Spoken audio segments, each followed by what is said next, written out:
రాజులకు రాజు ప్రభులకు ప్రభు అయిన యేసుక్రీస్తు నామమున మీకు శుభములు. ఈ రోజు దేవుడు మనకు అనుగ్రహించిన వాక్య ధ్యానము లూకాసు వార్త 15వ అధ్యాయము 7వ వచనము. అటువలే మారు మనస్సు అక్కరలేని 99 నీతిమంతుల విషయమై కలుగు సంతోషము కంటే మారు మనస్సు పొందు ఒక్క పాపి విషయమై పరలోకమందు ఎక్కువ సంతోషము కలుగును.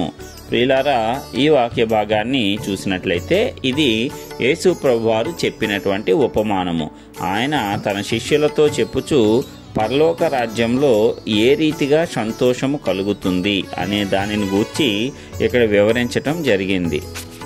పరలోకంలో నీతిమంతుల విషయమై సంతోషం కలుగుతుందంట. అయితే మారు మనస్సు పొందినటువంటి నీతిమంతుల వల్ల వచ్చేటువంటి సంతోషము కంటే ఒక్క పాపి గనక రక్షణ పొంది మారు మనస్సు పొందితే అక్కడ పరలోకంలో అధికమైనటువంటి సంతోషం కలుగుతుంది. నీతిమంతులు ఇంకా ఆ నీతిని కొనసాగించాలి, అట్లాగే పాపులు నీతిమంతులుగా మారాలి. ఎప్పుడైతే ఒక పాపి నీతిమంతుడిగా మారి రక్షణ అనుభవంలోనికి వస్తాడో అప్పుడు పరలోకమందు అత్యధికమైనటువంటి సంతోషము కలుగుతుందంట. అందుకే యేసయ్య అంటాడు కదా, నశించిన దానిని వెదకి రక్షించటానికే మనుష్య కుమారుడు ఈ లోకంలోనికి వచ్చాడు. అనగా ఏ ఒక్కరూ కూడా నశించిపోవటనేది ఆయనకు ఇష్టం లేదు. ప్రతి ఒక్క మానవ ఆత్మ రక్షింపబడాలి అని ఆయన ఎంతగానో కోరుకొంచున్నాడు. ఆయన అందరినీ ఒకే రీతిగా ప్రేమించుచూ ఉన్నాడు. పక్షపాతము చూపేటువంటి దేవుడు కాదు. మనకు అనేకమైనటువంటి అవకాశాలు అనుగ్రహిస్తాడు, అనేక రకాలుగా మనలను ఆదుకుంటాడు. మనము ఏ రీతిగానైనా అపవాది యొక్క బంధకాల నుంచి బయటపడి ఆయన యొక్క నీతి మార్గాన్ని అనుసరించి రక్షణను పొందుకొని ఆ యొక్క నిత్య జీవంలో ప్రవేశించాలి అని ఆయన ఆశపడుతున్నాడు. ఆయన కూడా మనకు తగిన రీతిగా అవకాశాలు కల్పిస్తున్నాడు, సహాయం చేస్తున్నాడు. అయితే అది మనము గుర్తుపట్టలేని స్థితిలో గనక ఉన్నట్లయితే దానిని తృణీకరిస్తాము. అది మన కన్నులెదుట ఉన్నా, మన చెవులకు వినబడుతున్నా సరే ఆ అమూల్యమైనటువంటి రక్షణను మనము తిరస్కరిస్తాము. ఆ రీతిగా మనలను మోసపుచ్చేవాడు అపవాది.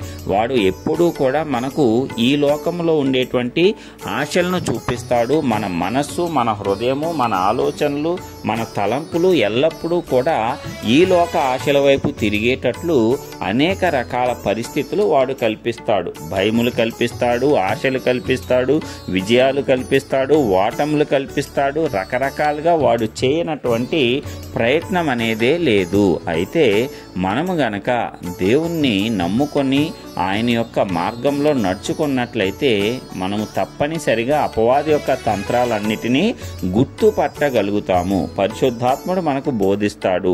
ఇది ఈ మార్గంలో వెళ్తే ఇది అపవాది కుట్ర, దీనిలో వెళ్తే నీవు పడిపోయేటువంటి అవకాశం ఉంది, నీకు నష్టము జరిగేటువంటి అవకాశం ఉంది, నీవు ఈ మార్గాన్ని అనుసరించకు అని మన లోపల ఉన్నటువంటి పరిశుద్ధాత్ముడు మనల్ని హెచ్చరించి మనలను సన్మార్గంలో నడిపిస్తాడు. అప్పుడు మనము నీతి మార్గంలోనే కొనసాగుతాము. కాబట్టి రక్షణ అనేది చాలా ప్రాముఖ్యమైనది. ఒకవేళ మన ఆత్మ రక్షింపబడకపోతే మనము ఎల్లప్పుడూ కూడా నిత్య నరకాగ్నిలో పడిపోతాము. ఆత్మ అక్కడ అల్లాడిపోతూ ఉంటుంది. అగ్ని ఆరదు, పురుగు చావదు అన్న రీతిగా అక్కడ ఆత్మకు శిక్ష అనేది విధింపబడుతుంది. కాబట్టి అందరము కూడా జాగరూకులమై ఉండాలి. మరి ఘోరమైనటువంటి శిక్షావిధిని తప్పించుకోవటానికి సమయం ఉన్నప్పుడే మనము రక్షణ మార్గంలోనికి రావాలి. అట్లాగే మనము రక్షింపబడి ఊరక ఉండటమే కాకుండా మనలాగా రక్షింపబడాలి అని ప్రతి ఒక్కరిని గూర్చి మనకు ఆశ కలిగి ఉండాలి. ఇతరులను చూసినప్పుడు వారి ధనము లేదని బాధపడటమా, ఆరోగ్యం లేదని బాధపడటమా, వారు అవమానం పాలు అవుతున్నారని బాధపడటం అనేది కాదు. కానీ వీరు రక్షణ పొందారా, లేకపోతే నిత్యము మలమల మండేటువంటి అగ్నిగుండంలో పడిపోతారేమో రక్షణ పొందకపోతే అనేటువంటి బాధ, చింత ఇతరుల పట్ల మనకు కలిగి ఉండాలి. అది నీతిమంతులుగా రక్షింపబడిన వారి యొక్క ప్రథమ లక్షణము. ఆ రీతిగా ప్రతి ఒక్కరూ కూడా ఇతరులను రక్షించుటలో సహాయపడాలి. ఎందుకంటే యేసు ప్రభువారు కూడా ఒక ఉపమానం ద్వారా చెప్పారు. ఒక వ్యక్తికి 100 గొర్రెలు ఉంటే ఒక్కటి తప్పిపోతే మిగిలిన 99 వీటిని విడిచిపెట్టి ఆ ఒక్కదాని కోసము ఎంతో ప్రయాసతో వెతుకులాడుతాడు అని చెప్పి యేసు ప్రభువారు ఉపమాన రీతిగా మరి నశించిపోయేటువంటి ఆత్మల గురించి చెప్పటం జరిగింది.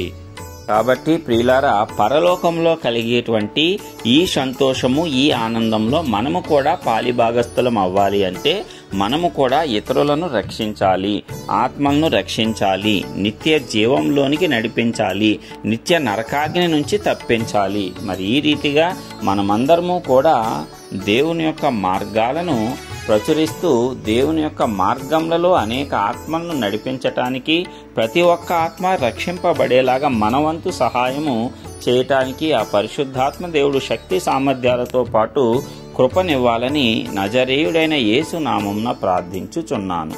ఆమేన్.